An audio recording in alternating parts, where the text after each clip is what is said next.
हरे कृष्ण।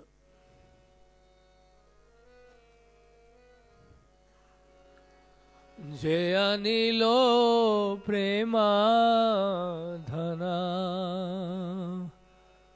करुणा प्रचुर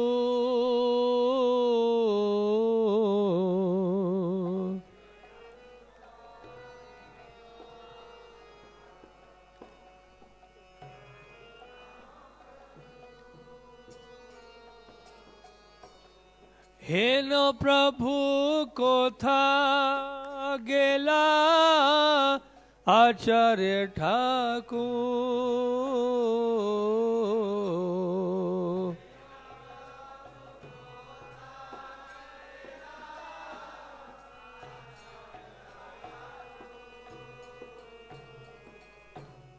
कहाँ मोरा स्वरूप रूपा कहाँ सनातन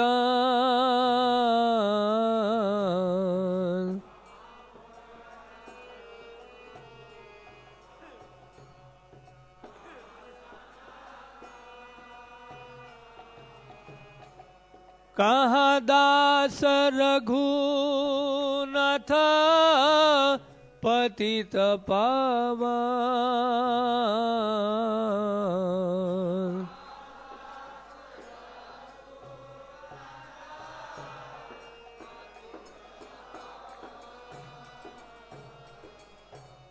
कहाँ मोरा भट्ट योगा कहाँ कबीरा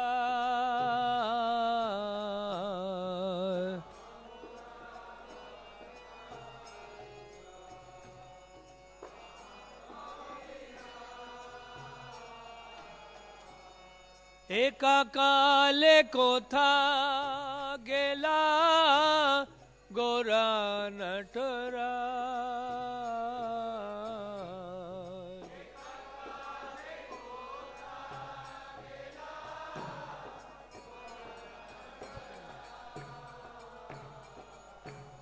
पाषाणे कोटिबो माथा आनाले पाशिबो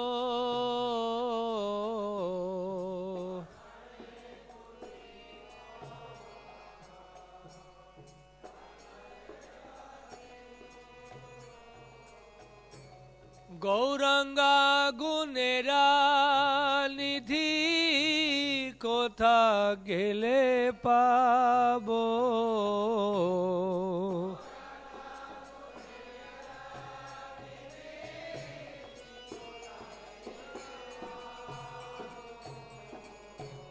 से सब संगीरा संगे जे कोई लो बिलास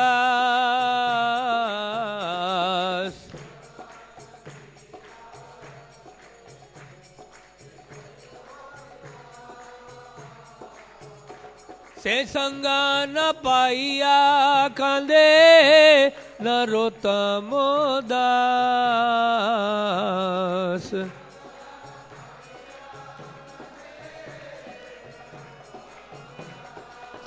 जय वैष्णव ठाकुर वैष्णव ठाकुर वैष्णव ठाकुर जय वैष्णव ठाकुर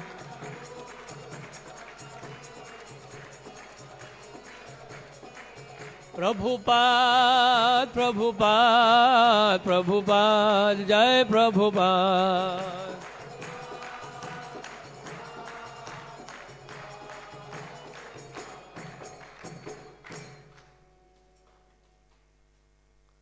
जय ओम Vishnupad Paramhans परिव्रजकाचार्य अष्टोत्तर Shrimad His Divine Grace अभय चरणारविंद भक्ति वेदांत स्वामी श्रील प्रभुपाद की जय। अनंत कोटि वैष्णव वृंद की जय।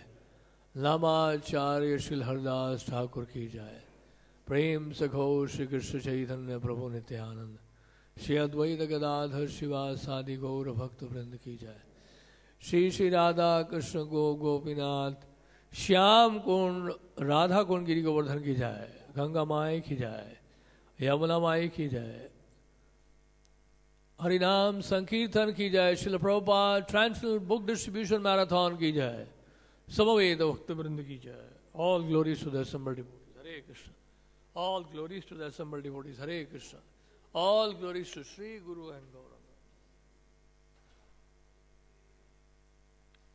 Om Ajnanatimrandhasya Jnananjanashalakaya Chakshur Unmilitam Yena Tasmai Shri Gurave Namaha.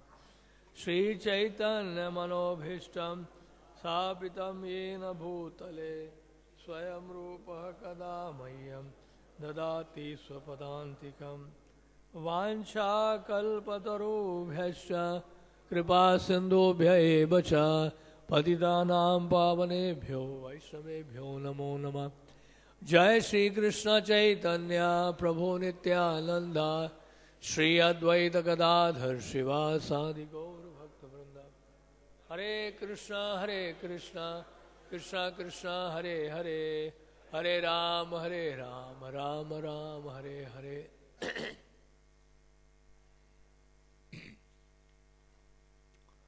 तो आज दो आचार्यों के तिरुभाव है, श्रील जी गोस्वामी और श्रील जगदीश पंडित।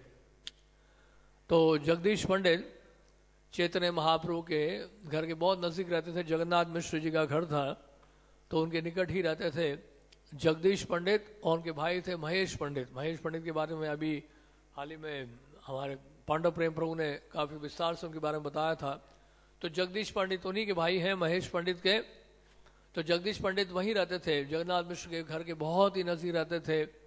तो एक दिन क्या हुआ कि चैतन्य महाप्रभु एकादशी के दिन जब छोटे थे, निमाई रोने लगे बहुत, और रोते रोते कहाँ पहुँच गए, इनके घर पहुँच गए, जगदीश पंडित के यहाँ। जाके वहाँ जाकर महाप्रसाद, चावल महाप्रसाद पा लिया। अब एकादशी के दिन निमाई चावल महाप्रसाद क्यों ले लिए? क्योंकि अब वो दिखाए जगदीश पंडित को कि कौन है वो, कि वो साक्षात परम भगवान श्री कृष्ण ही हैं।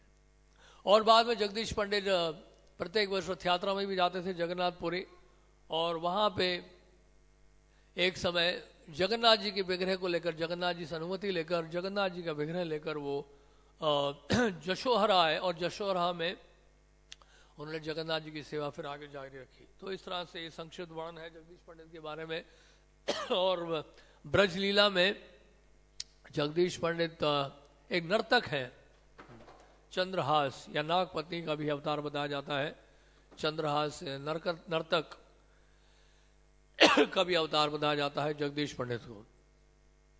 तो आज श्रील जी गोस्वामी का तिरुभाव दिवस है, यानी कि जो 6 गोस्वामी है उसमें से एक गोस्वामी श्रील जी गोस्वामी हुए हैं। श्री रूप श्री सनातन भट्ट रघुनाथ श्री जीव गोपाल भट्टदास रघुनाथ। नरोत्तम दास ठाकुर लिख रहे हैं, एक छई गोसाई कोरी चरण वंदन जहां होते विघ्नानाश अभिष्ट पूर्ण।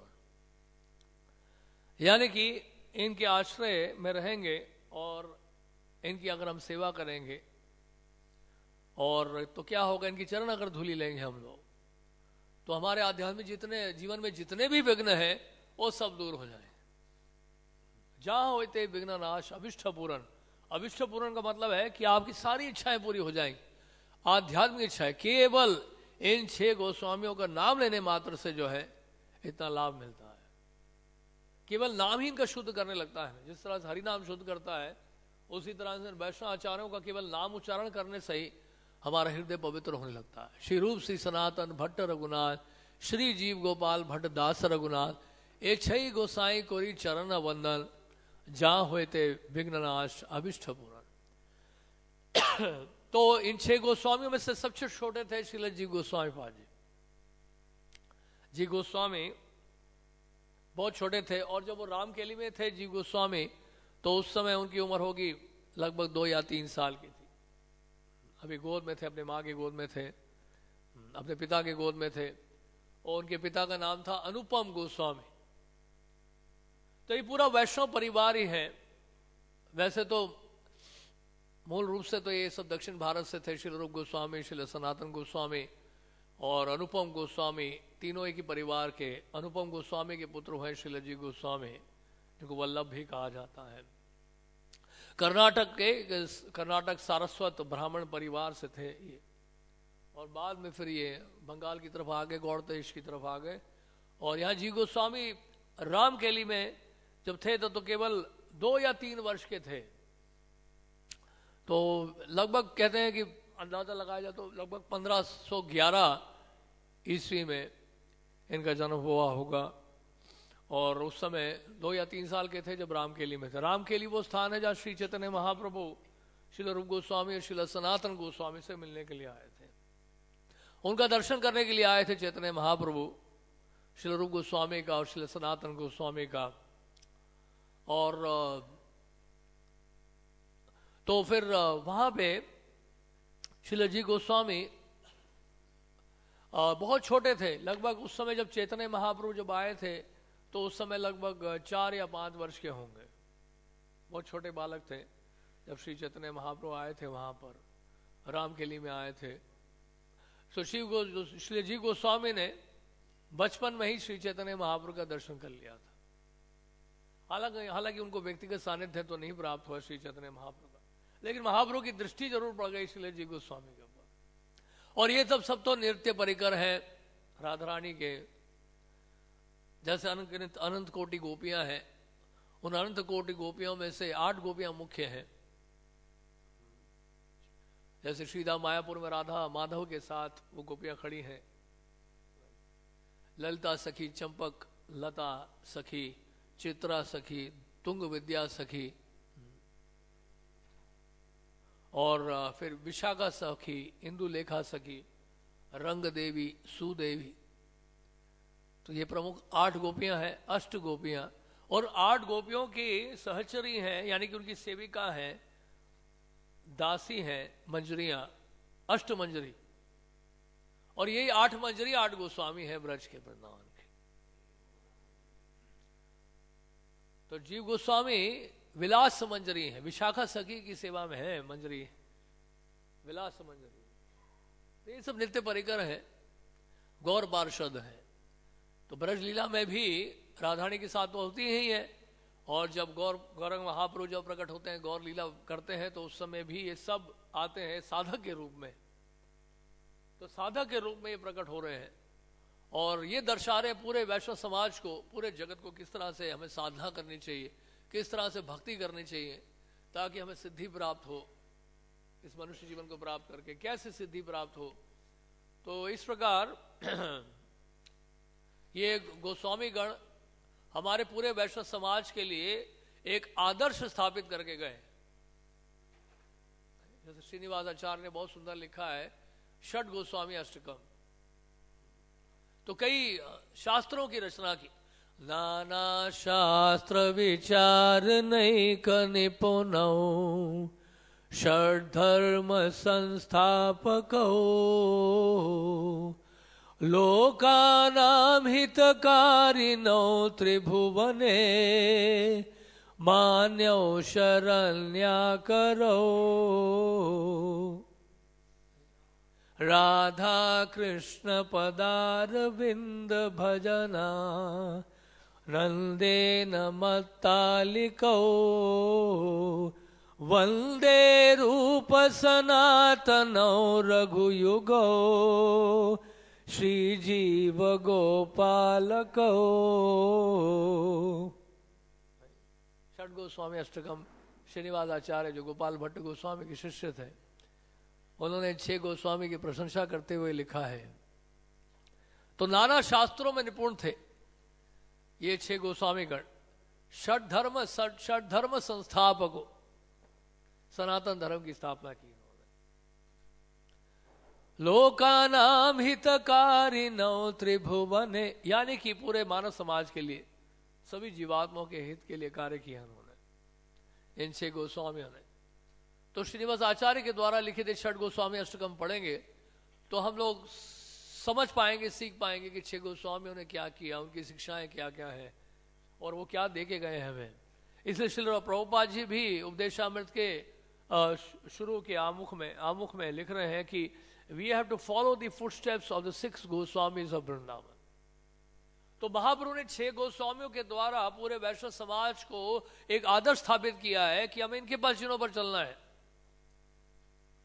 अब इन 6 गोस्वामियों के ग्रंथों को सीधे तो समझना बड़ा कठिन है। जैसे श्रील जी गोस्वामी ने 4 लाख से ऊपर श्लोक लिखे हैं, अद्भुत कार्य है। नहीं, षट संदर्भ लिखा है और क्रम संदर्भ भी लिखा है श्रीमद् भागवत के प्रत्येक श्लोक के ऊपर टीका, और दशम संत के ऊपर विशेष टीका श्रील जी गोस्वामी ने लिखी है, लघु वैष्णव तोषणी, लघु भागवतामृत, ऐसे कई सारी चीजें श्रील जी गोस्वामी के द्वारा उनके ग्रंथों, गोस्वामी ग्रंथों के ऊपर टीकाएं दी हैं उन्होंने। तो श्रील जी गोस्वामी का योगदान बहुत बड़ा योगदान है, और बचपन से ही बहुत बड़े विद्वान थे। बचपन से इनके अंदर शास्त्रों को समझने में दक्षता थी। जैसे हमने बताया ना, नाना शास्त्र विचार ने को विचार नहीं करने पुनः। तो इस प्रकार ये लोग बहुत दक्ष थे। श्रील जी गोस्वामी बचपन से ही परम विद्वान। श्रील प्रभुपाद जी कहते हैं इनसे बड़ा कोई विद्वान नहीं हुआ, इनसे बड़ा कोई दार्शनिक नहीं हुआ हमारे एक संप्रदाय में, पूरे वैष्णव समाज में। इतने बुद्धिमान थे श्रील जी गोस्वामी। और तो हम जानते हैं कि श्रील जी गोस्वामी बचपन से ही उन्होंने काफी कुछ सीख लिया था, संस्कृत, व्याकरण, न्याय शास्त्र।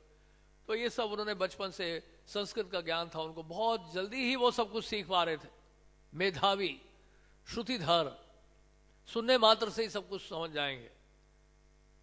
नित्य परिकर है उनको, तो क्या है, जो भगवान श्री कृष्ण को जानते हैं तत्व से, राधा कृष्ण की सेवा में, राधा रानी की सेवा में है, उनके लिए तो और कुछ जानने योग्य है ही नहीं, यानी कि सब कुछ जानते ही हैं। तो जब नित्य परिकर की बात की जाती है, तो ये जो नित्य परिकर होते हैं, इनमें भगवान कृष्ण जैसे ही गुण होते हैं, भगवान कृष्ण जैसा ही ये कार्य कर सकते हैं। तभी तो विश्वनाथ जी ठाकुर बोल रहे हैं, साक्षात् हरित्वेन समस्त शास्त्रेर उक्तस्तदा भावेत एव सद्भिः किंतु प्रभोर्यः प्रिय एव तस्य वंदे गुरो श्री चरणारविंदम। तो साक्षात हरि कहा गया इसलिए, तो साक्षात हरि ही है भक्त के रूप में। तो श्रील जी गोस्वामी का बचपन के बारे में इस प्रकार जानकारी दी जाती है। अधिकांश जानकारी हमें भक्ति रत्नाकर से प्राप्त होती हैं, जो कि नरहरि चक्रवर्ती ठाकुर ने लिखा, और प्रेम विलास, इन ग्रंथों में उनके बारे में सूचना प्राप्त होती है।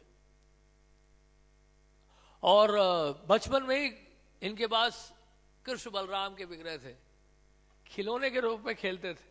आजकल के बचपन में, आजकल के बच्चे जो हैं वो स्मार्टफोन के साथ खेलते हैं। पहले खिलौने दिए जाते थे बच्चों को, छोटे छोटे, नहीं, छोटे छोटे खिलौने मिलते थे, और अब बच्चों को फोन दिया जाता है हाथ में, फोन से खेलो। बच्चा रो रहा है, फोन पकड़ा दो, वो खेलता रहेगा। देखो कार्टून है, कार्टून, वो खेलता रहेगा, उसकी उंगलियां चलती रहेंगी। बचपन से उसको ट्रेनिंग मिल जाती है। कोमाराम आचरेत प्राज्ञो धर्मान भागवताम या दुर्लभम मानुषम जन्म तदपि अर्थदम ध्रुवम।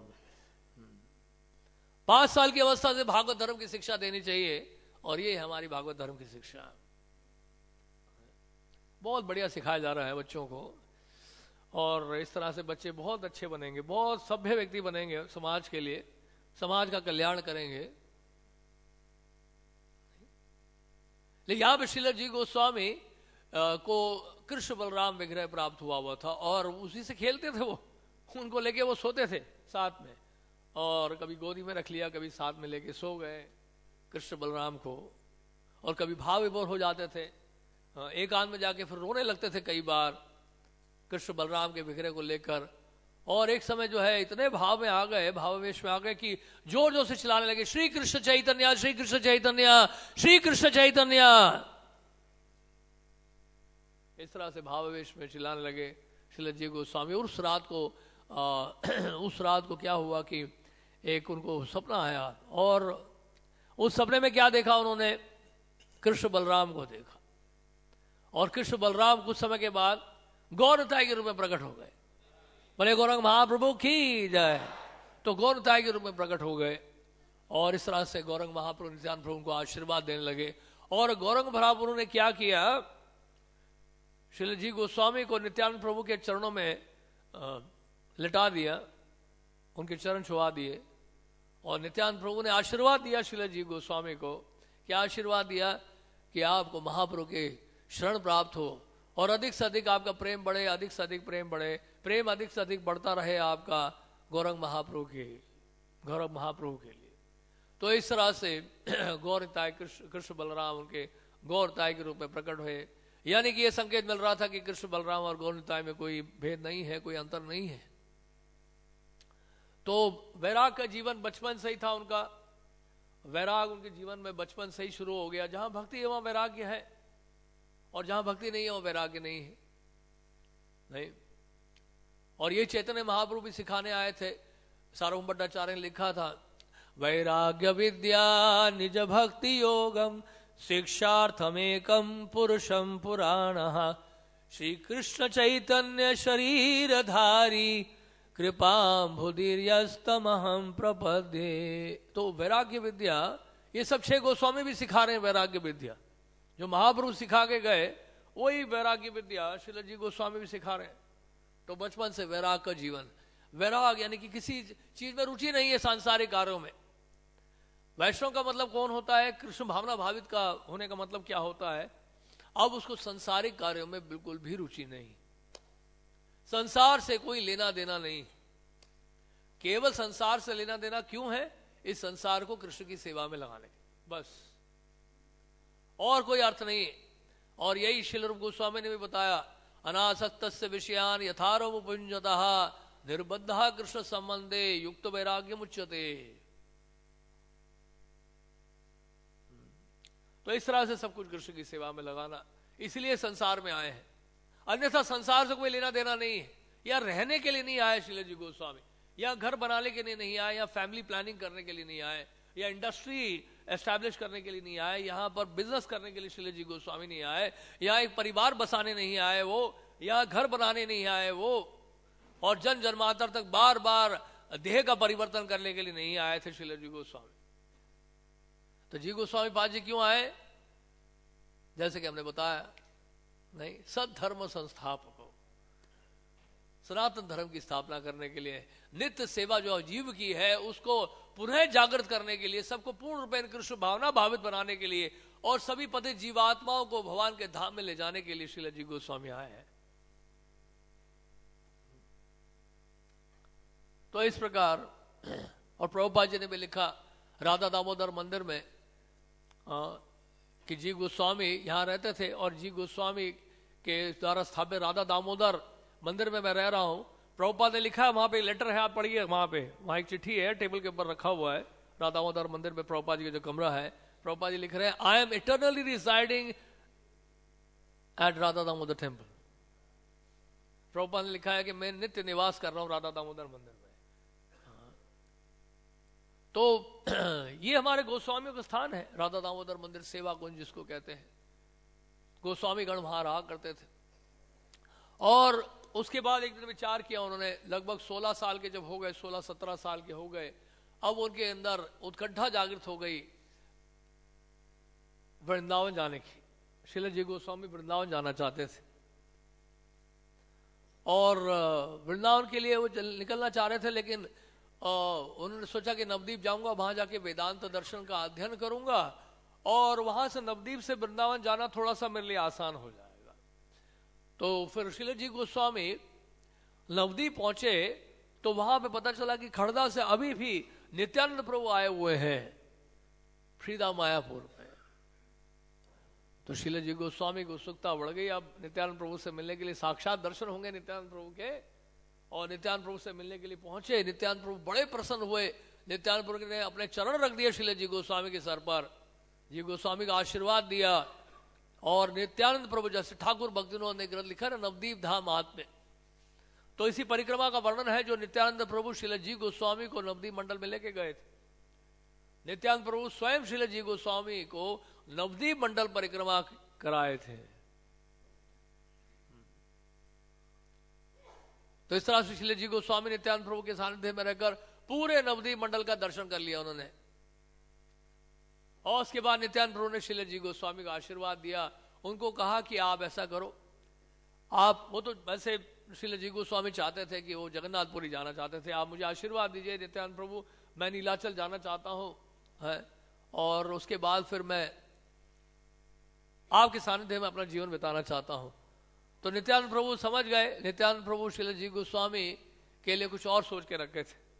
उन्होंने कहा कि आपके श्रील रूप गोस्वामी सनातन गोस्वामी तो पहले से वृंदावन में है और चैतन्य महाप्रभु उनको बहुत बड़ा कार्य सौंपा है वृंदावन के लिए, वृंदावन की लीला स्थलियों का जीर्ण उद्धार करने के लिए, जो शिशुप्त हो चुके हैं लीला स्थलियाँ उनको फिर से जागृत करने के लिए, विग्रहों की स्थापना करने के लिए, ग्रंथों की रचना करने के लिए महाप्रभु ने रूप गोस्वामी सनातन गोस्वामी को वृंदावन भेजा था।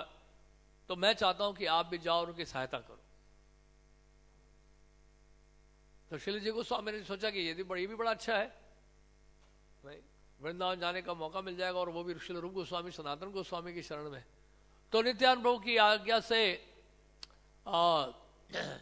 नित्यानंद प्रभु की आज्ञा से और श्रील जी गोस्वामी लेकिन उससे पहले काशी गए थे और काशी में जाकर उन्होंने मधुसूदन वाचस्पति से, जो कि सार्वभौम भट्टाचार्य के जो है विद्यार्थी थे, बहुत ही प्रिय विद्यार्थी थे मधुसूदन वाचस्पति, उनसे उन्होंने वेदांत दर्शन और न्याय शास्त्र सीखा।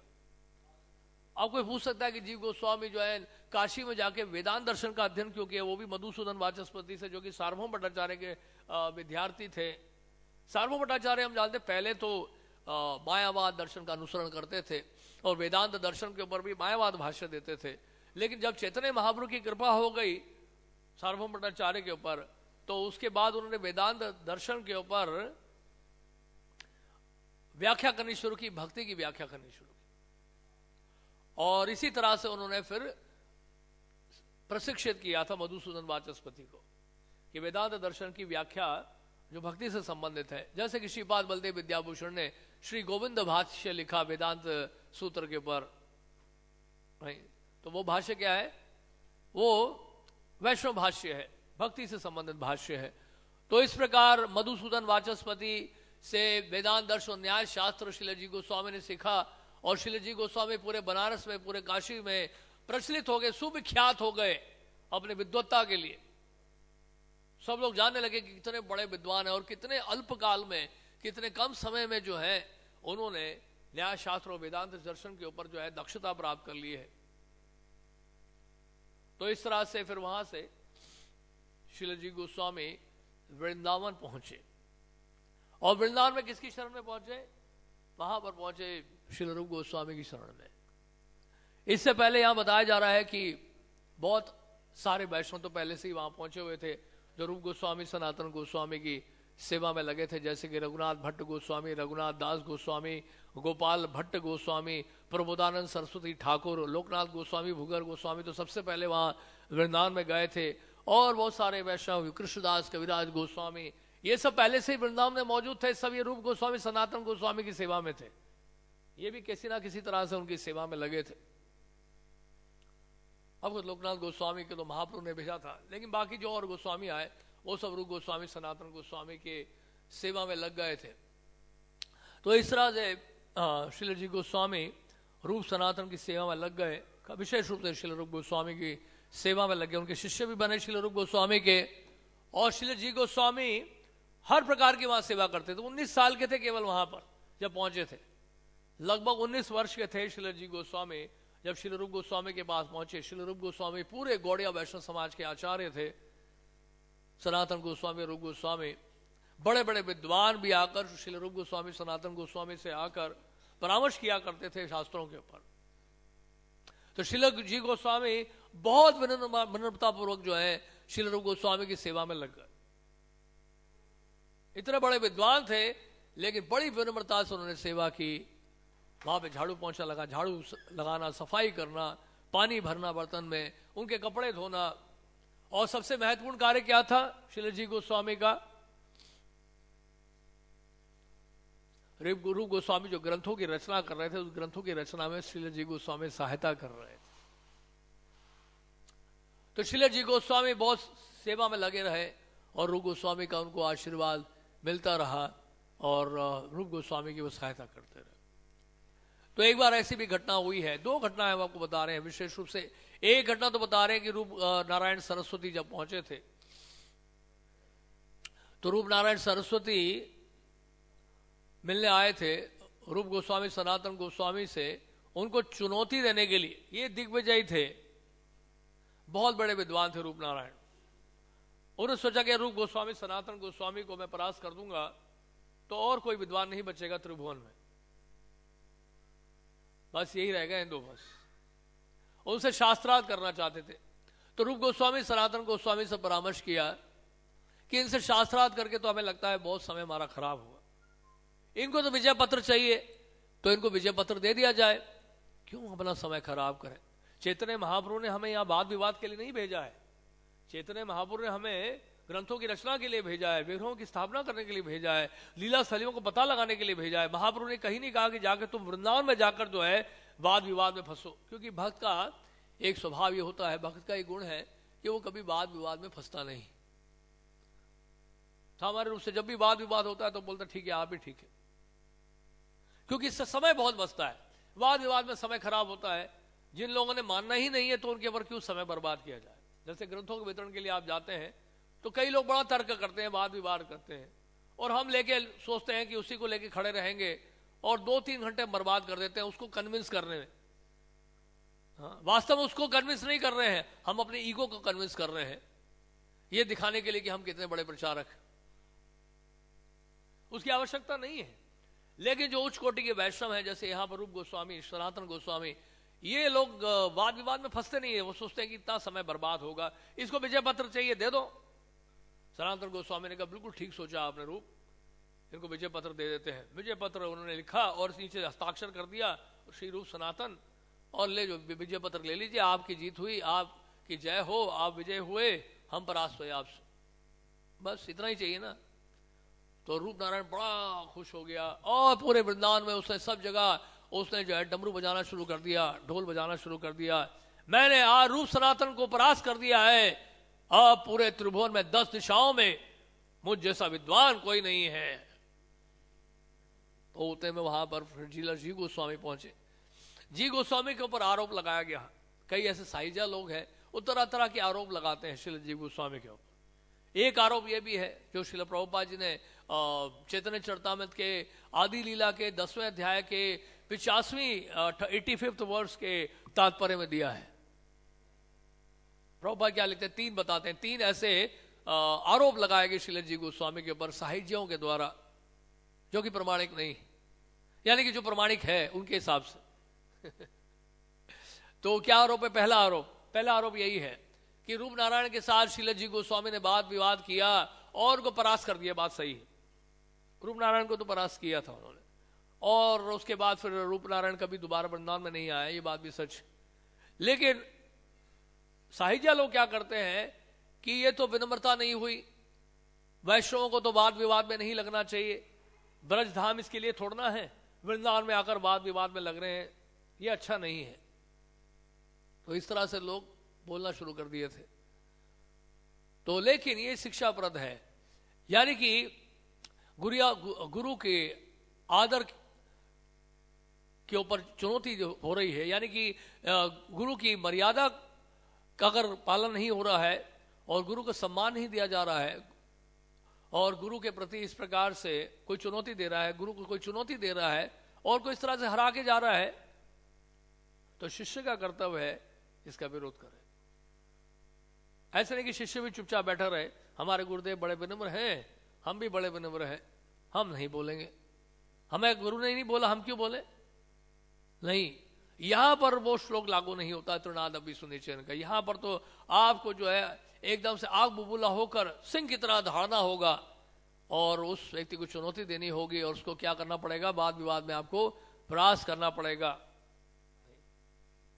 तो अपने गुरुदेव का सम्मान बना के रखने के लिए श्री जी गोस्वामी ने जो है वाद विवाद किया रूप नारायण के साथ और रूप नारायण को परास्त किया। दूसरी घटना क्या बताते हैं, कृष्णदास कविराज गोस्वामी ने जब चैतन्य चरितामृत ग्रंथ लिख लिया, यह भी एक आरोप है। तो जी गोस्वामी ने सोचा अरे ये तो मेरी प्रतिष्ठा के ऊपर जो है क्या कहते हैं एक चुनौती हो गई है, इससे मेरी प्रतिष्ठा यश कम हो जाएगा, क्योंकि आप कृष्णदास कविराज गोस्वामी एक ग्रंथ लेकर आए महाप्रभु के ऊपर और इससे मेरा रेपुटेशन, मेरा यश जो है वो कम हो जाएगा। तो श्री जी गोस्वामी ने क्या किया, उस ग्रंथ को लेकर कुएं में डाल दिया और बाद में कोई व्यक्ति थे, उसका नाम है भूल रहा, शायद कृष्णदास थे कोई थे, उन्होंने फिर वो ग्रंथ निकाला, उसका मतलब उसकी एक कॉपी उनके पास थी, वो तो कुएं में गिर गया, ओरिजिनल कॉपी कुएं में गिर गई, और दूसरा एक व्यक्ति के पास उसकी कॉपी थी, और कॉपी क्यों थी उसके पास, इस वजह से आज हमें वो ग्रंथ उपलब्ध है, नहीं तो जी गोस्वामी ने तो कुएं में फेंक दिया था। तो इस तरह का निरर्थक जो है आरोप लगाया गया श्रील जी गोस्वामी के ऊपर। और तीसरा आरोप क्या लगाया गया श्रील जी गोस्वामी के ऊपर कि श्रील जी गोस्वामी तो पराकियावाद को सपोर्ट ही नहीं करते हैं। हमारे गौड़िया वैष्णव सिद्धांत में पराकिया रस जो है सबसे ऊंचा रस माना जाता है, जो कि निम्बार्क रस में भी इतना महत्व नहीं देते, निम्बार्क संप्रदाय में इतना महत्व नहीं देते हैं इसको, लेकिन गौड़िया वैष्णव संप्रदाय में पराकिया रस जो है सबसे ऊंचा रस माना जाता है, जो कि भौतिक जगत में बड़ा ही घिनौना कार्य माना जाता है। आध्यात्मिक जगत में गोलोक वृंदावन में या नित्य लीला में या फिर भौम वृंदावन में जो लीला होती है उसमें पराकिया रस को जब सबसे ऊंचा स्थान दिया गया है। पराकिया रस का मतलब क्या है, यानी कि राधा रानी का विवाह हो चुका है अभिमन्यु से, लेकिन फिर भी कृष्ण से मिलने जाते हैं, इसको कहते हैं पराकिया रस, और ये सबसे ऊंचा रस माना जाता है, राइट। और यहां इस भौतिक जगत में ये जो है बहुत ही घिनौना कार्य माना जाता है।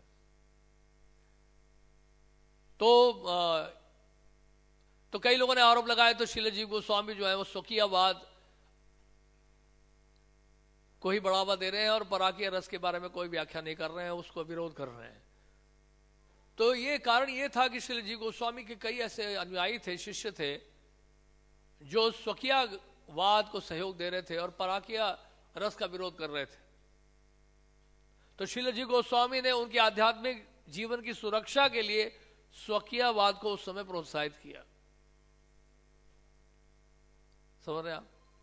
नहीं तो श्रील जी गोस्वामी ने षट संदर्भ में और कई ऐसे ग्रंथों में पराकिया रस के बारे में बहुत सुंदर व्याख्या की है। और बाद में तो विश्वनाथ चक्रवर्ती ठाकुर जो परंपरा में आए, उन्होंने तो इसके ऊपर ग्रंथ ही लिख दिया, पराकिया वर्सेस स्वकीय, यानी कि पराकिया रस को स्थापित किया श्रील विश्वनाथ जी ठाकुर ने श्रीमद् भागवतम के कई श्लोकों को उद्धरण देते हुए उन्होंने स्थापित किया कि पराकिया रस तो मौजूद है श्रीमद् भागवतम में ही, इससे बड़ा प्रमाण क्या होगा।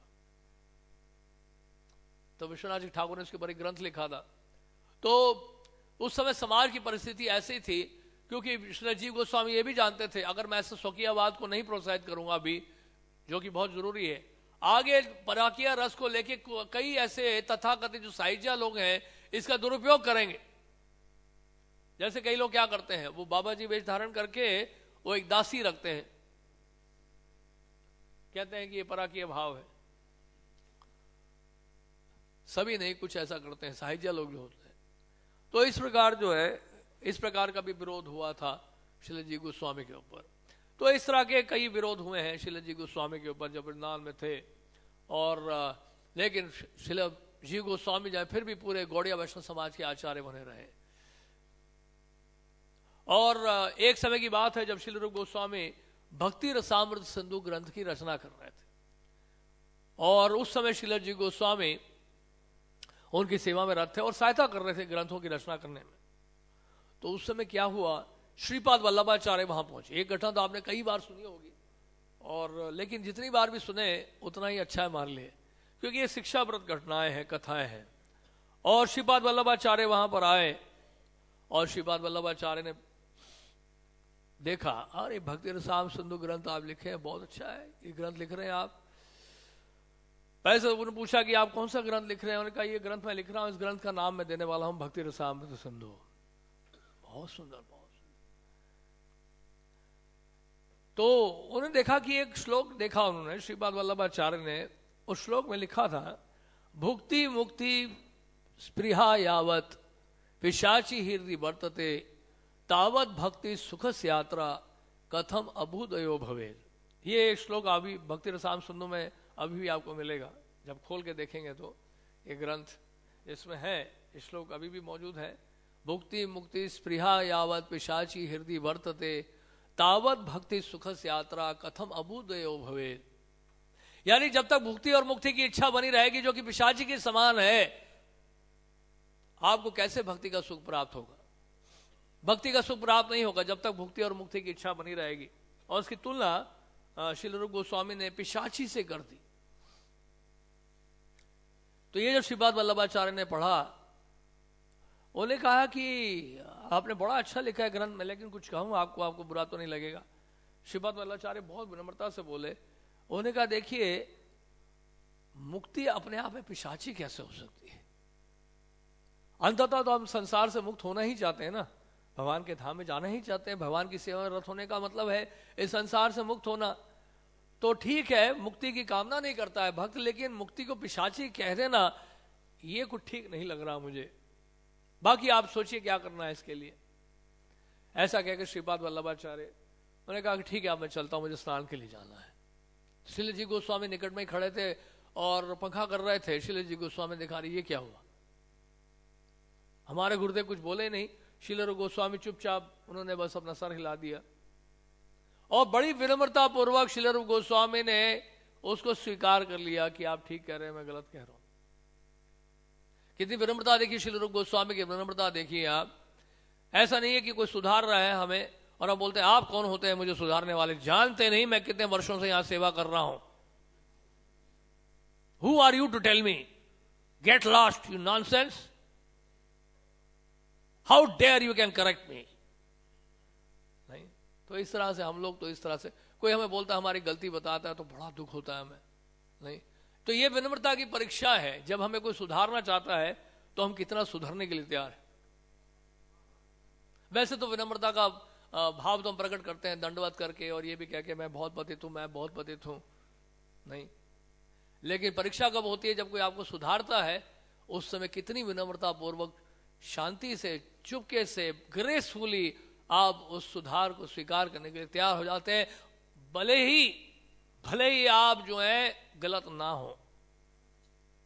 रूप गोस्वामी की कोई गलती नहीं थी। अभी जी गोस्वामी प्रूव करेंगे कि रूप गोस्वामी हमारे गुरुदेव ने कोई गलती नहीं की, और कोई गलती ना करने पर भी उन्होंने स्वीकार कर लिया, क्योंकि श्रीपाद वल्लभाचार्य एक बहुत वरिष्ठ वैष्णव थे। चैतन्य महाप्रभु से भी पहले के थे। चैतन्य महाप्रभु का संवाद हो चुका है उनका श्रीपाद वल्लभाचार्य के साथ जगन्नाथपुरी में, और श्रीपाद वल्लभाचार्य उनसे बहुत बड़े थे उम्र में।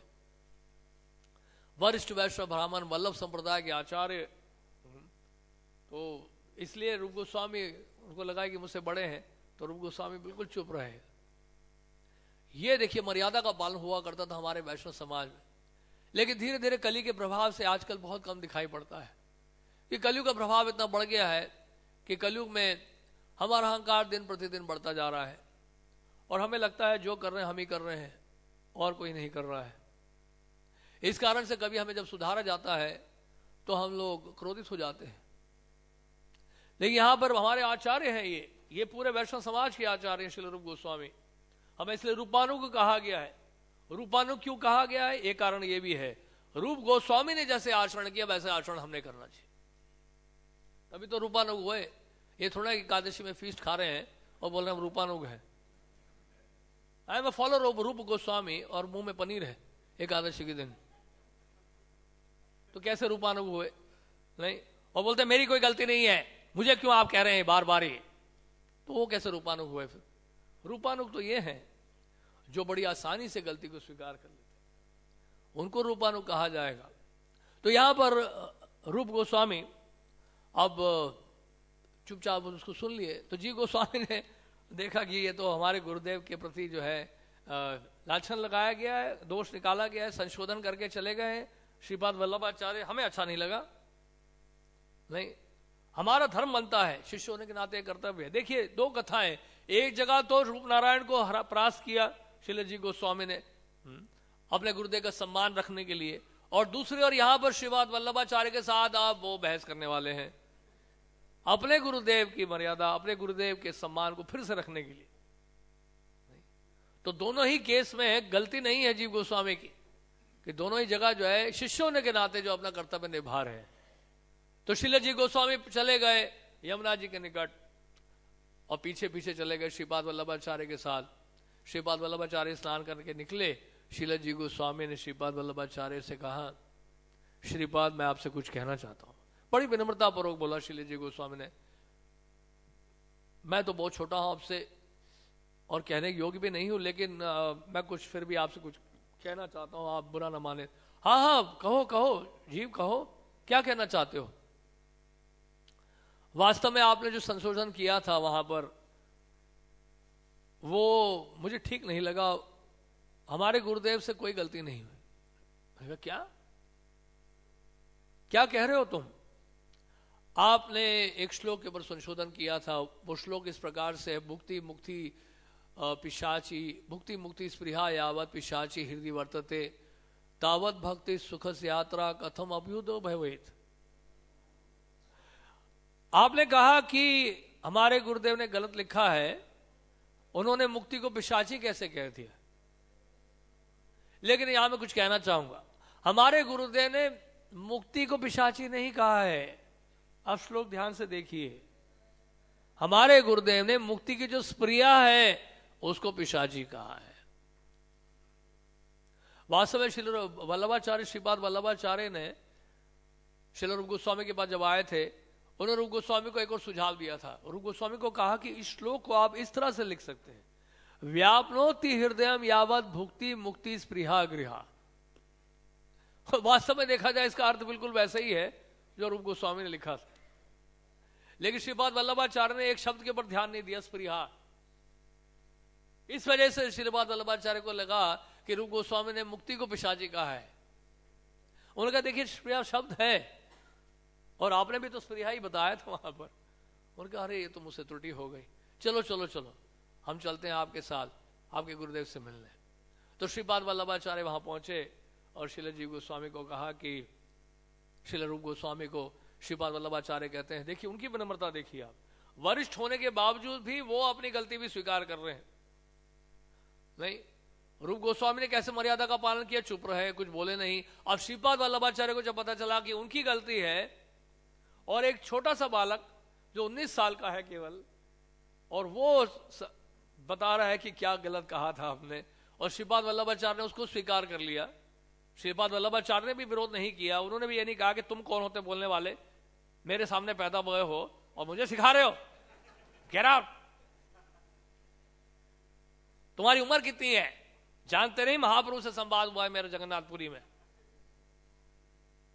तो इस तरह से कुछ बोला नहीं उन्होंने, बड़ी विनम्रता बरब श्रीपाद वल्लभाचार्य ने कहा अरे हमसे तो ये गलती हो गई, हमें तो दोष लग गया इस बात का, हम जाके अभी मिलते हैं, हम जाके बताएंगे कि आपने बिल्कुल सही लिखा है, हमने गलत लिखा है, हमने गलत बताया है।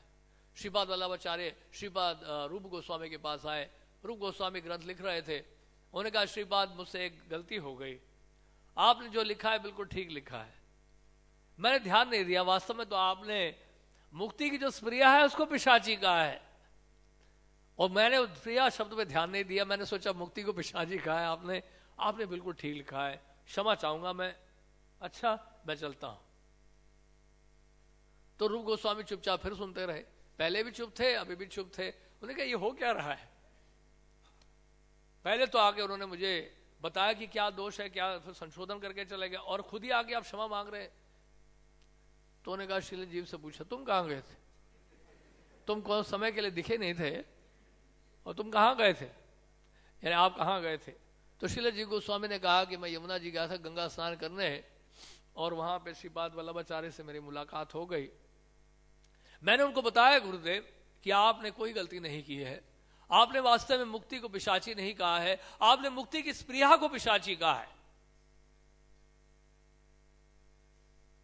और ये उनकी महानता है, उनकी वैष्णवता है कि तुरंत ही उन्होंने अपनी गलती स्वीकार की और आपके पास आके उन्होंने अपनी गलती को स्वीकार किया और क्षमा मांगी आपसे। धन्य है, कितने उच्च कोटि की वैष्णव है।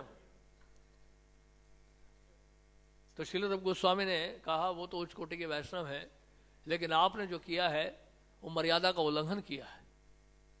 अब ये भक्ति रत्नाकर में एग्जैक्ट जो शब्द दिए गए हैं, भक्ति रत्नाकर और प्रेम विलास में श्रील रूप गोस्वामी को, जीव गोस्वामी को जो डांटा था वो इस प्रकार से कहा, भट्ट जी बड़ी कृपा करके जो मेरे पास आप आए थे और मेरे हित के लिए मेरे ग्रंथ में संशोधन करने को कहा, आपसे उनकी इतनी सी बात भी सहन नहीं हुई, शीघ्र चले जाओ यहां से, अब यहां तब आना जब आपका मन स्थिर हो जाए।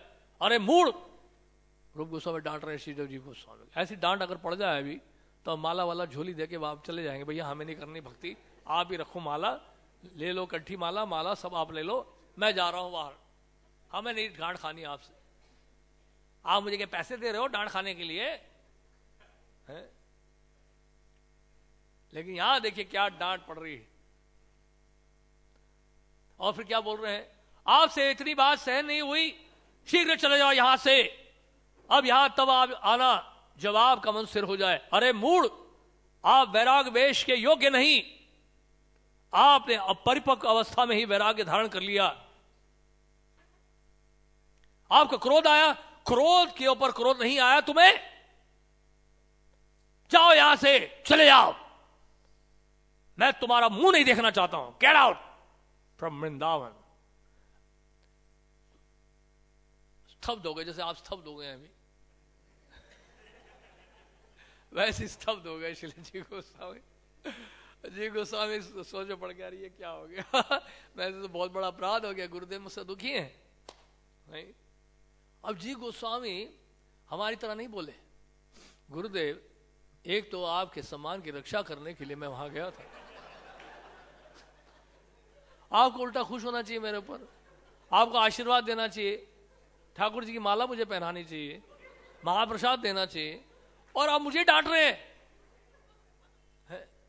ये क्या बात है, हम तो नहीं रहेंगे वृंदावन में, ठीक है हम जा रहे हैं, हमें नहीं करनी भक्ति, हमारे साथ अन्याय हुआ है, हम तो गुरुदेव की रक्षा के लिए गए थे यमुना जी के तट पर श्रीपाद वल्लभाचार्य से मिलने, और हमारे गुरुदेव हम ही डांट रहे हैं। तो इस तरह से नहीं हुआ, लेकिन श्रील जी गोस्वामी ने गलती को स्वीकार किया, उनको लगा कि भाई मेरे से बहुत बड़ा अपराध हो गया गुरुदेव के चरणों में, वास्तव में वृंदावन में रहने के योग्य नहीं हूं। वहां से चले गए और वहां फिर नंद घाट पर पहुंच गए यमुना जी के पास, वहां पे मगरमच्छ का जो गुफा था जहां मगरमच्छ आकर रहता था, उस जगह पे जाकर रहने लगे। अयाचक वृत्ति के हो गए श्रील जी गोस्वामी, खाना पीना सब कुछ बंद कर दिया, भूख प्यास की चिंता नहीं थी उनको, और रोते रहते थे, वो रोते रहते थे। कभी कभी गांव वाले निकट में आके, निकट के गांव वाले जो आकर उनको, क्या ब्रजवासी जो होते थे वो गेहूं दिया करते थे उनको, और उस गेहूं को पीस के उसका चूर्ण बना के पानी के साथ मिला के खा लेते थे। इस तरह के आयाचक वृत्ति के थे श्रील जी गोस्वामी। ये सब हमारे आचार्य लोग हैं, और इनकी जीवन चरित्र को अगर हम पढ़ते हैं, सुनते हैं, तो सुनने मात्र से हम शुद्ध होने लगते हैं। इसलिए इन गोस्वामियों का जीवन चरित्र हमें पढ़ना चाहिए नियमित रूप से, प्रभुपाद लीलामृत जैसे है। तो आचार्यों का जब जीवन चरित्र पढ़ेंगे तो हमें लगेगा कि हम कहां गलती कर रहे हैं, हमें पता ही नहीं है कि मर्यादा का पालन कब और किस समय कैसे होना चाहिए, तो हमें लगेगा जो हम कर रहे हैं वो अच्छा कर रहे हैं, जो हो रहा है अच्छा हो रहा है, कल किसने देखा हम कितने अच्छे भक्त हैं, इस प्रकार का भाव आ जाएगा। तो ये जी गोस्वामी के जीवन चरित्र से शिक्षा प्राप्त हो रही है। और श्रील जी गोस्वामी वहां नंद घाट में रहने लगे, और एक दिन सनातन गोस्वामी जी, सनातन गोस्वामी जानते हैं सब जगह भ्रमण करते रहते थे ब्रज में, और वहीं पे निकट में ही एक घर में पहुंचे, दरवाजा खटखटाया, क्योंकि घरों में जाते थे और घर की जो समस्याओं को भी सुलझाया करते थे श्रील सनातन गोस्वामी। तो एक घर में गए, दरवाजा खोला, राधे श्याम, क्यों मधुकरी करने आए। मधुकरी का उद्देश्य नहीं होता था कि सब जगह जाके भीख मांग के और पेट भरना ना, मधुकरी का उद्देश्य होता था कि सबको जो है जाकर हरि नाम सुनाना, और लोगों को और अधिक से अधिक कृष्ण भावना भावित बनाना, और की जो दैनिक समस्या है उनको सुलझाना, इस भाव से जाया करते, और बदले में कुछ मिल जाए थोड़ा बहुत ठीक है। तो सनातन गोस्वामी पहुंचे, उन्होंने कहा बाबा कैसे हो, ठीक हो, मधुकरी करने आए हो, लो, लेकिन एक बात बताऊं, बुरा ना मानना, आप तो मधुकरी कर लेते हो, एक बाबा वो है नंद घाट में जो रह रहे हैं, जानते हो बिल्कुल किसी से मांगता नहीं है, अयाचक है, एक दाना भी किसी से भीख नहीं मांगता है, मधुकरी नहीं करता है वो, जाके मिल लो उससे, अधभरा सा हो गया है, हड्डियां दिख रही हैं। तो सनातन गोस्वामी ने सोचा कि कौन होगा, उनको लगा रही जीव ही होगा, कई दिनों से जीव दिख नहीं रहा है। सनातन गोस्वामी पहुंचे नंद घाट में और कहा जीव चलो चलो, ये क्या हालत बना रखी है तुम्हें। उन्होंने कहा नहीं, मुझसे बहुत बड़ा अपराध हुआ है, मैंने अपने गुरुदेव के चरणों में अपराध किया है, मैंने मर्यादा का उल्लंघन किया है, मुझे जीने का कोई हक नहीं है। अब जी गोस्वामी सनातन गोस्वामी के कहने पर तो नहीं जाते वापस, क्योंकि गुरुदेव ने उनको निष्कासित किया है, तो जब तक गुरुदेव नहीं कहेंगे तब तक वापस नहीं आने वाले हैं वृंदावन। और उन्होंने तो ऐसा कर लिया था कि बस अब तो प्राण त्यागने हैं उनको, उन्होंने सोचा कि मेरा जीना ही बेकार है, अगर गुरुदेव ही मुझसे खुश नहीं है तो दुनिया की सारी संपत्ति ऐश्वर्य प्राप्त हो जाए, विद्वत्ता प्राप्त हो जाए, इस विद्वत्ता का क्या लाभ, इतने सारे शास्त्रों का अध्ययन करने का क्या लाभ अगर मेरे गुरुदेव ही मुझसे प्रसन्न नहीं है। तो जी गोस्वामी नहीं गए और वापस सनातन गोस्वामी आए। रूप गोस्वामी सभा में कथा कर रहे थे जिस तरह से हम लोग कर रहे हैं यहां पर, और कथा में बता रहे थे रूप गोस्वामी, नामे रुचि जीवे दया वैष्णव सेवन, यही छाड़ी धर्म नहीं सुन सनातन। महाप्रभु के 3 मूलभूत शिक्षाएं हैं, नाम रुचि, जीव के प्रति दया और वैष्णव की सेवा। यह श्रेष्ठ धर्म है, हम सबको इन नियमों का पालन करना चाहिए। ठीक है, आज यही कथा को विराम देते हैं। तो सब लोग चले गए। सनातन गोस्वामी ने कहा कि बहुत सुंदर कथा किया आपने, बड़ा अच्छा बताया, नामे रुचि जीवे दया वैष्णव सेवन, लेकिन आपकी दया अपने जीव के लिए कहां गई? आप अपने जीव को तो भूल गए, आप जीव दया की बात कर रहे हैं। जानते हैं आपका अपना एक जीव भी है। तो रूप गोस्वामी ने कहा, आप क्या बताऊं मैंने उसको यहां से निष्कासित कर दिया था वृंदावन से। बहुत दुखी होने लगे रूप गोस्वामी, और जब से वो गया है मैं तो ग्रंथों की रचना भी नहीं कर पा रहा हूं। वो मेरी सहायता करता था। बहुत दुखी होकर रूप गोस्वामी पाजी रोने लगे। कहां है पता नहीं, वो किधर चला गया है। सनातन गोस्वामी ने कहा, नंद घाट में है, शरीर छोड़ने वाला है, प्राण त्यागने वाला है, कुछ खा नहीं रहा है, रुग्ण अवस्था में है। उन्होंने कहा अच्छा, लेकिन मेरे बुलाने से आया नहीं वो, आप जब तक नहीं बुलाओगे तब तक नहीं आएगा।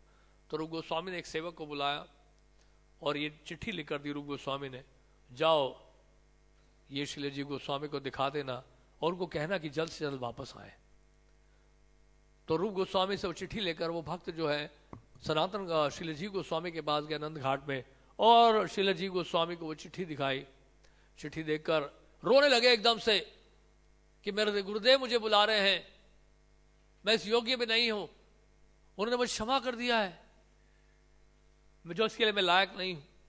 तो जी गोस्वामी इस तरह से सनातन को उस सेवक के साथ, भक्त के साथ वापस आए, और जी गोस्वामी जैसे ही आया रूप गोस्वामी रोने लगे। जी गोस्वामी का रूप गोस्वामी ने आलिंगन किया। जी गोस्वामी रूप गोस्वामी के चरणों में गिर पड़े। इतने रुग्ण अवस्था में तो उनसे खड़ा भी नहीं हो जा रहा था, लड़खड़ा रहे थे चलने में। और रूप गोस्वामी ने जानते क्या किया? स्वयं इलाज किया श्रील जी गोस्वामी का। उनका इलाज किसने किया? स्वयं रूप गोस्वामी ने इलाज किया। और उसके बाद उनकी सेवा को देखते हुए, श्रील जी गोस्वामी की सेवा भाव को देखते हुए, श्रील रूप गोस्वामी ने उनको एक बहुत सुंदर विग्रह दिया राधा दामोदर जी का, जो आज भी विराजमान है जयपुर में। जो मूल विग्रह है वो जयपुर में आज भी विराजमान, छोटे से विग्रह है। राधा दामोदर जी का विग्रह उन्होंने भेंट किया, उन्होंने भेंट दी उन्होंने रूप गोस्वामी ने श्रील जी गोस्वामी को। और जी गोस्वामी फिर राधा दामोदर की सेवा करते, राधा दामोदर की स्थापना हुई और श्रील जी गोस्वामी राधा दामोदर की सेवा करते, और कई बार राधा दामोदर को दर्शन देते और बुलाते, और बंशी बजाते हुए राधा दामोदर श्रील जी गोस्वामी को दर्शन देते। तो इस तरह से राधा दामोदर का दर्शन प्राप्त हुआ श्रील जी गोस्वामी को। और उसके बाद 12 या 13 वर्षों के बाद ऐसा समय आ गया कि एक एक करके सभी आचार्य लोग चले गए। सनातन गोस्वामी का तिरुभाव हो चुका था, अब सनातन गोस्वामी भी नहीं रहे। और उसके बाद श्रील रूप गोस्वामी भी चले गए, रघुनाथ भट्ट गोस्वामी भी चले गए, उनका भी तिरुभाव हो गया। प्रबोधानंद सरस्वती ठाकुर तो पहले से ही चले गए थे, उनका पहले ही तिरुभाव हो चुका था। और उसके बाद लोकनाथ गोस्वामी, गोपाल भट्ट गोस्वामी, रघुनाथ दास गोस्वामी, ये सब थे। रघुनाथ भट्ट गोस्वामी चले गए थे, रघुनाथ दास गोस्वामी थे, ये सभी भी मौजूद थे, लेकिन ये सब वृद्ध हो चुके थे, काफी उम्र हो चुकी थी इनकी। कृष्णदास के विराज गोस्वामी, ये सब काफी उम्र हो गई थी इनकी। और अब क्या था, इस सारा कार्यभार गौड़िया वैष्णव संप्रदाय की जो जिम्मेदारी है वो श्रील जी गोस्वामी के ऊपर आ गई। बड़े बड़े विद्वान, बड़े बड़े शास्त्रार्थ करने वाले, वो सब आते थे श्रील जी गोस्वामी के पास अपने लेख का अनुमोदन करने के लिए। जो भी लिखता थे, कोई ग्रंथ लिखता था, कोई ग्रंथों की रचना करते थे, वो सब आते थे जी गोस्वामी को दिखाने के लिए। जब तक जी गोस्वामी इसको प्रमाणित नहीं करेंगे कोई उसको स्वीकार नहीं करेगा, नहीं। तो जी गोस्वामी से वो आशीर्वाद लेने आया करते थे। ऐसे में क्या हुआ कि 3 महान आचार्य वृंदावन आए थे, जिनका नाम हम जानते ही हैं। एक तो दुखी कृष्णदास, जिनको श्रील जी गोस्वामी ने बाद में नाम दिया श्यामानंद प्रभु, हृदय चैतन्य प्रभु के शिष्य। हृदय चैतन्य प्रभु ने श्रील जी गोस्वामी के नाम पे एक चिट्ठी लिखी थी और ये बताया था कि आप इनको अपनी शरण में लें और इनको शिक्षा दें आप। तो दुखी कृष्णदास श्रील जी गोस्वामी के पास आए थे और जी गोस्वामी ने जब देखा कि दुखी कृष्णदास के ऊपर श्रीमती राधारानी की कृपा हुई है और स्वयं राधारानी ने नूपुर जो है का तिलक इनके माथे पर लगाया है, तो श्रील जी गोस्वामी ने उनको उपाधि दी श्यामानंद प्रभु, इस नाम से उनको सम्मानित किया। श्रील जी गोस्वामी सम्मानित किया करते थे, अलग अलग उपाधियां दिया करते थे। जैसे प्रभुपाद जी के गुरु महाराज भी अपने शिष्यों को उपाधि देते थे, सम्मानित करते थे। उसके बाद फिर नरोत्तम दास ठाकुर भी आए थे और श्रीनिवास आचार्य भी आए थे। वास्तव में ये सब नरोत्तम दास ठाकुर और श्रीनिवास आचार्य पहले श्रील जी गोस्वामी से दीक्षा लेना चाहते थे, लेकिन श्रील जी गोस्वामी ने कहा कि नहीं, आप श्रील लोकनाथ गोस्वामी से दीक्षा लीजिए। और श्रीनिवास आचार्य को कहा कि आप गोपाल भट्ट गोस्वामी से दीक्षा लीजिए। तो नरोत्तम दास ठाकुर को तो लेके भी गए श्रील जी गोस्वामी लोकनाथ गोस्वामी के पास, हालांकि लोकनाथ गोस्वामी तैयार नहीं हो रहे थे दीक्षा देने के लिए। जी गोस्वामी ने अपना रिकमेंडेशन भी दिया तो जी गोस्वामी ने कहा कि मैं दीक्षा नहीं दूंगा, लोकनाथ गोस्वामी है मुझसे वरिष्ठ वैष्णव है, वो आपको दीक्षा देंगे और गोपाल भट्ट गोस्वामी आपको दीक्षा देंगे। श्रीनिवास आचार्य को कहा, श्रीनिवास आचार्य करके उपाधि दी उन्होंने। और नरोत्तम को नरोत्तम दास ठाकुर महाशय की उपाधि दी श्रील जी गोस्वामी ने। और इन सबको आज्ञा दी, क्योंकि शिक्षा तो इन्हीं से ले रहे थे। लोकनाथ गोस्वामी ने भी कहा कि आप जी गोस्वामी से ही शिक्षा लीजिए। देखिए कितने, देखिए वहां वैष्णवता, क्या वैष्णवता थी, क्या मर्यादा हुआ करती थी उस समय। देखिए क्या वैष्णव के बीच में संबंध होता था, ये नहीं कि एक दूसरे को काट रहे हैं, नहीं तुम मेरे पार्टी में आ जाओ, तुम उधर मत जाओ, इधर मत जाओ, वो सब झंझट नहीं था उस समय। तो वहां पे जी गोस्वामी ने कहा कि आप उनसे जाके दीक्षा जी। लोकनाथ गोस्वामी ने कहा तो उनसे जाके ही शिक्षा लो। देखिए क्या वैराग है, इसको कहते हैं वैराग। नहीं, कहीं ना कहीं सेवा में लगा के रखना है भक्तों को। तो इस तरह से जो है लोकनाथ गोस्वामी ने क्या किया, नरोत्तम दास ठाकुर को वापस जो है जी गोस्वामी के पास भेजा शिक्षा के लिए। और इसी तरह से श्रीनिवास आचार्य भी वापस श्री जी गोस्वामी के पास शिक्षा के लिए आए। और दुखी कृष्णदास तो पहले से आए हुए थे, श्यामानंद प्रभु के रूप में जी गोस्वामी से शिक्षा ले रहे थे। तो जी गोस्वामी ने एक दिन बुला के कहा, मैं चाहता हूं कि आप सब प्रचार के लिए जाएं अब। और लोकनाथ गोस्वामी ने भी जी गोस्वामी को कह ही दिया था कि आप पूर्वी बंगाल में जाके प्रचार करें।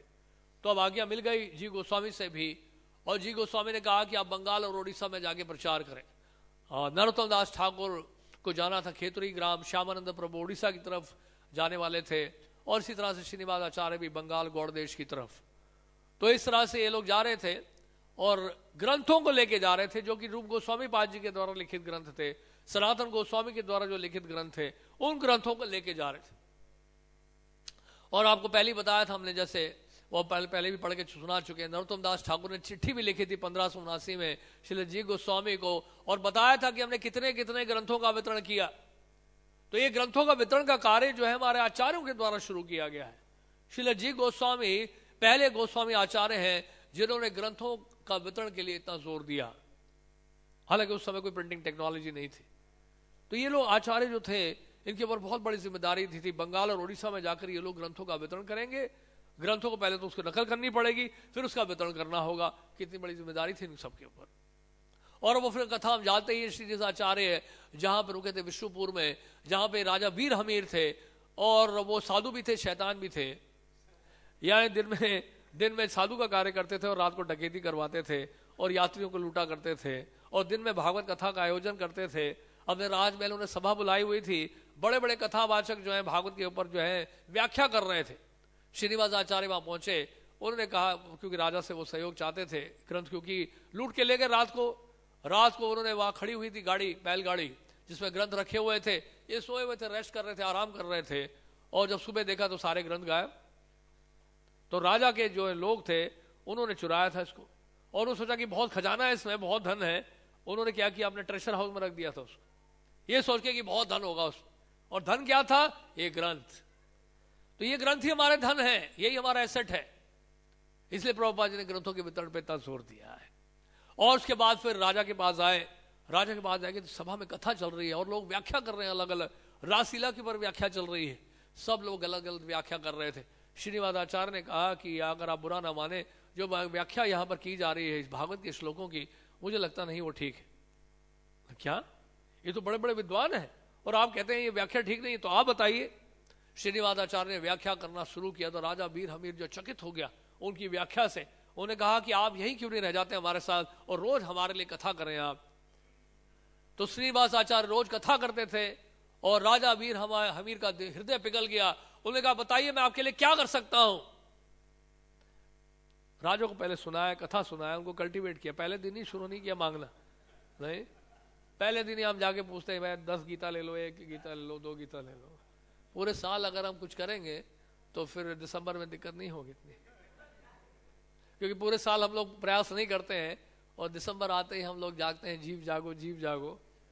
तो इसलिए हम सोचते हैं यार कोई ग्रंथ ले नहीं रहा, नहीं कोई हमारा संबंधी थोड़ा है कोई कि हमसे तुरंत ले लेंगे ग्रंथ।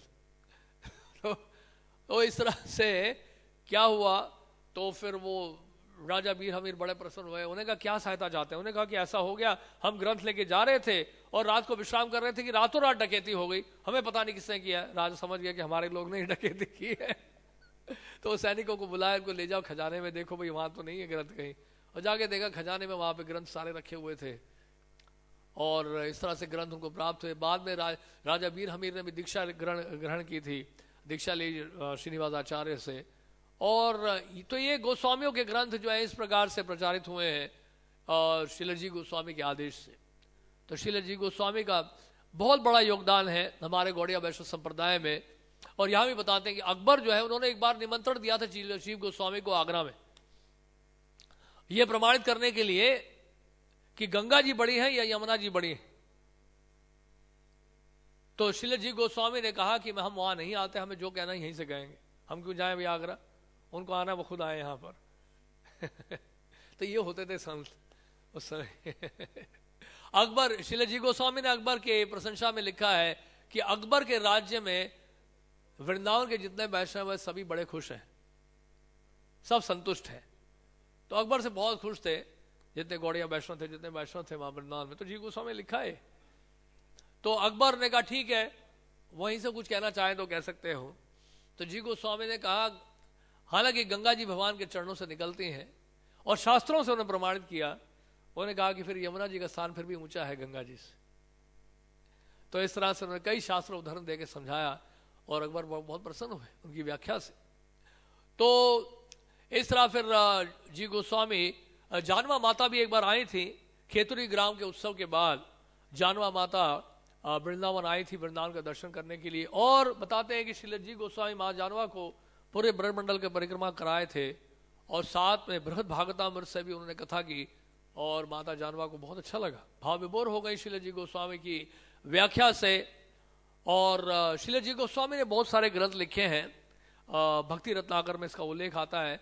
श्रीलजी गोस्वामी के शिष्य हुए थे कृष्णदास, उन्होंने सूची बनाई थी श्रीलजी गोस्वामी के ग्रंथों की और वो सूची जो है भक्ति रत्नाकर में नरहरि चक्रवर्ती ठाकुर ने दी है। तो ये ग्रंथ इस प्रकार से हैं। एक तो उन्होंने लिखा व्याकरण के ऊपर, संस्कृत व्याकरण के ऊपर, जिसका नाम है हरि नाम अमृत व्याकरण। तो ये अभी हमारे भक्ति वेदांत भागवत विद्यापीठ यानी कि वृंदावन में जो है शायद, जो गोपी पुराण धर्म प्रभु के द्वारा शुरू किया गया था, वहाँ पे ये व्याकरण सिखाया जाता है। और उसके बाद सूत्र मालिका, धतुष समरय, और उसके बाद उन्होंने कई सारे ग्रंथ लिखे जिसका नाम दिया हुआ है। कुछ स्तव भी है, कुछ संग्रह भी है। कृष्णाचार्यदीपिका, गोपाल विरुद्धावली, माधव महोत्सव जो 1555 में लिखा था उन्होंने, संकल्प कल्पवृक्ष, भावार्थ चंपू, रसामृत शेष, पद्म पूर्णोत्तक, श्री कृष्ण पद चिन्ह, श्री राधिका कर पद चिन्ह, और गोपाल चंपू जो ग्रंथ है वो भी लिखा। और टीकाएं लिखी उन्होंने ब्रह्म संहिता के ऊपर, गोपाल टापनी उपनिषद के ऊपर, भक्ति रसाम सिंधु के ऊपर टीका है, उज्ज्वल नीलमणि, योग सारस्वत, अग्नि पूर्णोतक और गायत्री वृत्ति। 6 संदर्भ उन्होंने लिखे, 6 संदर्भ लिखे, तत्व संदर्भ, भागवत संदर्भ, परमात्मा संदर्भ और श्री कृष्ण संदर्भ और प्रीति संदर्भ और भक्ति संदर्भ। और इन सब ग्रंथों के ऊपर टीका भी थी, सर्व संवादिनी टीका जो 6 संदर्भ के ऊपर टीका है। और उसके बाद फिर ये सारे ग्रंथ जो है श्रीलजी गोस्वामी के द्वारा लिखे गए और लगभग 4 लाख श्लोक, जैसे हमने बताया लगभग 4 लाख श्लोकों की रचना की है श्रील जी गोस्वामी ने, जो कि बहुत बड़ा योगदान है। देखिए हम बता रहे थे पहले भी कि वेद व्यास जी ने 18 पुराणों की रचना की है और 108 उपनिषद, लेकिन जितने भी शास्त्र, सभी शास्त्र जो हैं वो भक्ति की व्याख्या नहीं कर रहे हैं, सभी प्रत्यक्ष रूप में भगवान श्री कृष्ण से संबंधित नहीं है, नहीं, कई पुराणों में तो मिश्रण भी है। तो लेकिन श्रील जी गोस्वामी ने जो लिखा है, जो 4 लाख श्लोक लिखे हैं, वो सब भगवान श्री कृष्ण से संबंधित है। श्रील जी गोस्वामी का बहुत बड़ा योगदान है। इस तरह से श्रील जी गोस्वामी जो है उनका तिरुभाव हुआ था 1608 में। जैसे कि हमने पहले बताया, श्रील जी गोस्वामी विलास मंजरी है और विशाखा सखी की सेवा में विलास मंजरी रहती हैं। और श्रील जी गोस्वामी का आज जैसे हमने बताया तिरुभाव दिवस है। हम उनसे प्रार्थना करते हैं कि वो हमें आशीर्वाद दें। जिस तरह श्रील जी गोस्वामी ने उन आचार्यों को आदेश दिया था बंगाल और उड़ीसा में ग्रंथों का प्रचार प्रचार करने के लिए, और हमें भी आशीर्वाद दें कि हम भी ग्रंथों का प्रचार कर सकें, ग्रंथों का वितरण कर सकें ठीक ठीक से। और प्रभुपाद जी बहुत ही ज़्यादा प्रभावित है श्रील जी गोस्वामी की शिक्षाओं से।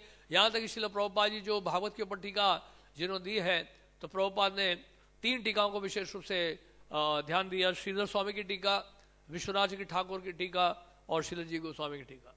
इन टीकाओं को आधार बनाकर श्रील प्रभुपाद जी ने अपने तात्पर्य दिए हैं। तो ये कहते हैं यही विराम देते हैं, कोई प्रश्न है तो आप पूछ सकते हैं। हरे कृष्ण। हाँ जी,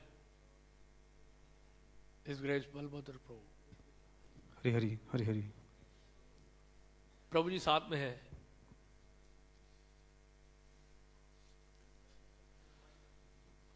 हरे कृष्ण कृष्ण कृष्ण हरे। प्रभु जी जैसे बोले कि प्रक्रिया भाव को जी गोस्वामी लाइक नहीं करते थे, तो ये तो प्रक्रिया भाव स्वयं भगवान के लिए ना कि समान जन के लिए, तो इसमें क्यों ऐसा? नहीं, आपने ठीक से सुना नहीं, मैंने क्या बोला। मैंने नहीं कहा कि जी गोस्वामी प्रक्रिया भाव नहीं पसंद करते थे। जी गोस्वामी ने प्रक्रिया भाव का जोर शोर से प्रचार नहीं किया, क्योंकि उस समय समाज की स्थिति ऐसी थी और उनके कुछ ऐसे अनुयायी जो थे अपने, वो स्वकीयवाद को सहयोग दे रहे थे। तो वो शिष्य कहीं अपराध ना कर बैठे, गलत ना समझ बैठे, इसलिए श्रील जी गोस्वामी ने उनके ऊपर आरोप लगाया गया था। मैं ये बता रहा था कि जीव गोस्वामी के ऊपर आरोप लगाया गया था कि पराकिया रस के बारे में व्याख्या नहीं कर रहे हैं, लेकिन जीव गोस्वामी के कई ग्रंथ हैं, टीकाएं हैं, जिससे पराकिया रस के बारे में श्रील जी गोस्वामी बड़े विस्तार से बताया। ये हमने बताया। और बताइए। हरे कृष्णा प्रभु जी, आपने जैसे बताया कि जैसे हम बाहर हम लोग जाते बुक डिस्ट्रीब्यूशन में, तो हम अगर हमारा कोई अपमान करता तो हमें कोई दिक्कत नहीं, लेकिन कोई प्रभुपाद जी को उल्टा सीधा बोलता है, इस्कॉन के बारे में बोलता तो मतलब खून तो खौल जाता, लेकिन अब फिर हमें वहां से हटना पड़ता है। इसके बारे में क्या करूं? कुछ बताएं प्रभुपाद जी के बारे में कि ना बताएं उनको? हम बताइए, लेकिन देखिए बहुत ध्यान से, नहीं हमें प्रभुपाद जी के बारे में बताएं, पोलाइटली बताएं, विनम्रता पूर्वक अच्छे तरीके से समझाएं उनको। और हरे कृष्ण प्रभु जी, आपने बताया जैसे कि जीव गोस्वामी जी मतलब कितने विनम्र थे, तो हम भी कैसे बन सकते हैं उतने विनम्र? भक्तों के संग में रहो, विनम्रता अपने आप आ जाएगी। भक्त आपको विनम्र बना देंगे। भक्तों के संग में रहो बस, खासकर इस्कॉन के भक्तों के संग में बहुत आसानी से विनम्रता आ जाती है। यहाँ सब कुछ बैलेंस हो जाता है। बाहर जब जाते हैं प्रचार के लिए, वाह होती है, तालियां बजती है, माला दिया जाता है, आप ये हो, आप वो हो, शिक्षा गुरु हो, वगैरह वगैरह। जब हम आते हैं यहाँ पे वरिष्ठ भक्तों के संग में, तो भूल भी जाते हैं कि हम कौन है। वो बैलेंस कर देते हैं, संतुलन हो जाएगा, वो चिंता ना करो आप। प्रभुपाद ने ऐसी व्यवस्था की है वैष्णव समाज में कि हर तरह के लोग आपको मिलेंगे। कुछ आपको ऊपर उठाएंगे, कुछ आपको नीचे उतारेंगे, कुछ आपको ऊपर उठाएंगे, कुछ आपको नीचे उतारेंगे, इसलिए संतुलन बना रहेगा आपका, उसकी चिंता ना करो आप। और बताइए। हरे कृष्ण प्रभु जी। हाँ जी प्रभु जी, आपने बताया कि यमुना जी का स्थान गंगा जी के स्थान से ऊंचा है, तो मैं वो जानना चाह रहा हूँ कि किस प्रकार और कैसे, क्यों? वैसे तो यमुना जी और गंगा जी में विशेष कोई अंतर नहीं है, क्योंकि गंगा जी ने भी वरदान मांगा था कि गंगा जी ने प्रार्थना की थी कि मुझे जो है मौका नहीं मिला कि भगवान कृष्ण जो है मेरे जल में कभी विहार नहीं किए। तो जब गौरंग महाप्रभु की कृपा हुई और गंगा जी नवद्वीप में प्रवेश किए, और वहां पे महाप्रभु प्रत्येक दिन आते थे और गंगा जी में स्नान करते थे। देखिए यमुना जी में लीलाएं बहुत हुई हैं कृष्ण की। भगवान कृष्ण ने स्वयं बहुत सारी लीला विहार किया है, जल के लिए की है, कालिया दमन की लीला है, सब यमुना जी में ही हुई। तो इसलिए यमुना जी को और ज्यादा सानिध्य प्राप्त हुआ है कृष्ण का, इस वजह से। और पुराणों में तो ही उदाहरण है ही, यमुना जी का स्थान ऊंचा है। हाँ, कालिंदी के रूप में यमुना जी से विवाह भी हुआ है। यमुना जी वैसे कि विशाखा सखी की लिक्विड फॉर्म है। विशाखा सखी जो है वो यमुना जी के रूप में प्रकट होती है, तो यमुना जी का स्थान ऊंचा है। ये मत है श्री जीव गोस्वामी का। और बताइए। हरे कृष्ण प्रभु जी, पहले आपको बहुत बहुत धन्यवाद आपके सुंदर प्रवचन के लिए। प्रभु जी, मेरा क्वेश्चन है वैष्णव की चरण धूलि के ऊपर।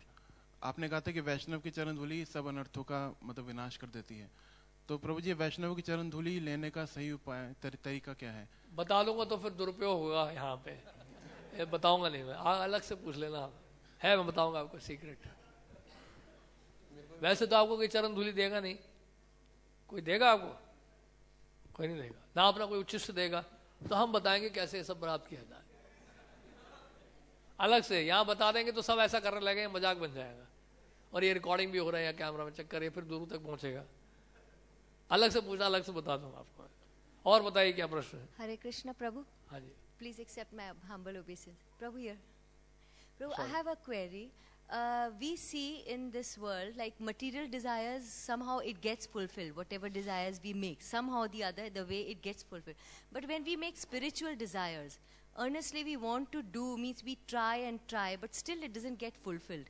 Matlab we are persistent in doing it, but it doesn't get fulfilled. How? Why? I'm not fully convinced with your question in the sense.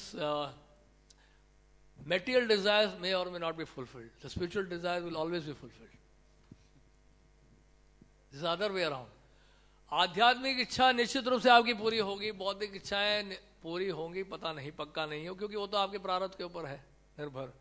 आपके भाग्य में लिखा है तो होगा, नहीं तो भौतिक इच्छाएं हमेशा पूरी नहीं होती। नहीं तो हर राजनेता, हर पॉलिटिशियन प्रधानमंत्री बनना चाहता, नहीं बन पाता है। 130 करोड़ में केवल एक ही व्यक्ति प्रधानमंत्री है, और जितने अभिनेता और अभिनेता हैं, यानी कि राजनेता हैं, वो सब सपना देख रहे हैं प्रधानमंत्री बनने का, या मुख्यमंत्री बनने का, या मंत्री बनने का, वो भी नहीं बन पाते हैं। तो वो तो सब अपने अपने भाग्य के अनुसार है, प्रारब्ध के अनुसार। भौतिक इच्छाएं पूरा नहीं होती हैं, इसी वजह से तो शरीर बार बार बदलना पड़ता है। उन भौतिक इच्छाओं को पूरा करने के लिए ही हम बार बार ध्यानांतरण कर रहे हैं, उसको कर्म कहते हैं हम लोग। लेकिन आध्यात्मिक इच्छा जो है निश्चित रूप से पूरी होगी, 101%। उसमें कोई हो सकता है, बोलते नहीं है भगवान के घर देर है पर अंधेर नहीं है, it's a fact. Spiritual desire 100% fulfil होगा आपको, गारंटी। लेकिन वो डिजायर आपका जेन्युइन होना चाहिए, हृदय से होना चाहिए, आर्टिफिशियल नहीं। हृदय से आप प्रार्थना करेंगे, आप देखेंगे एक ना एक दिन कृष्ण आपकी उस इच्छा को पूरा करेंगे। और बताइए। प्रभु जी, समय कितना लग जाएगा उसमें?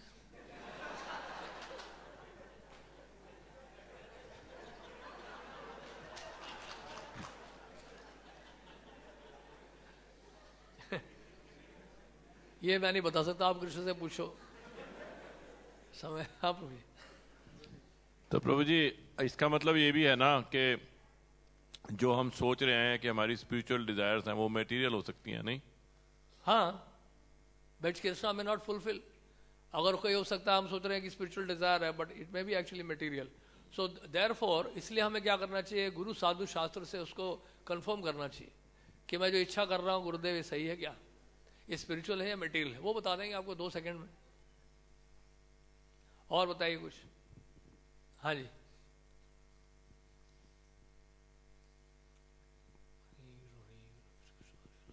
हरे कृष्णा प्रभु जी, आपने बताया कि रूप गोस्वामी जी ने जीव गोस्वामी जी को राधा दामोदर का विग्रह दिया था वृंदावन में, फिर वो जयपुर कैसे? एक राजा की कृपा से। अभी उसकी व्याख्या नहीं करूंगा, अलग से बता दूंगा आपको, ठीक है? क्योंकि अभी माहौल ठीक नहीं चल रहा है, इसलिए।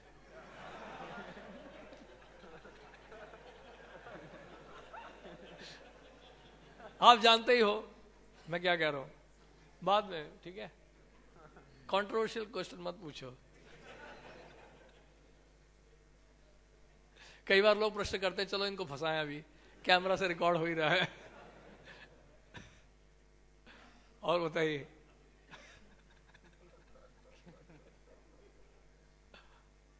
और कुछ? ठीक है, हरे कृष्ण। शिल जी गोस्वामी शिल जगदीश पंडित तिरुभाव तिथि महामहोत्सव की, शिल प्रभुपाद की जय, समवेत भक्त वृंद की जय। गौर प्रेमानंद। हरि हरि हरि हरि। हरे कृष्णा। सबसे अनुरोध है कि षट गोस्वामी का जो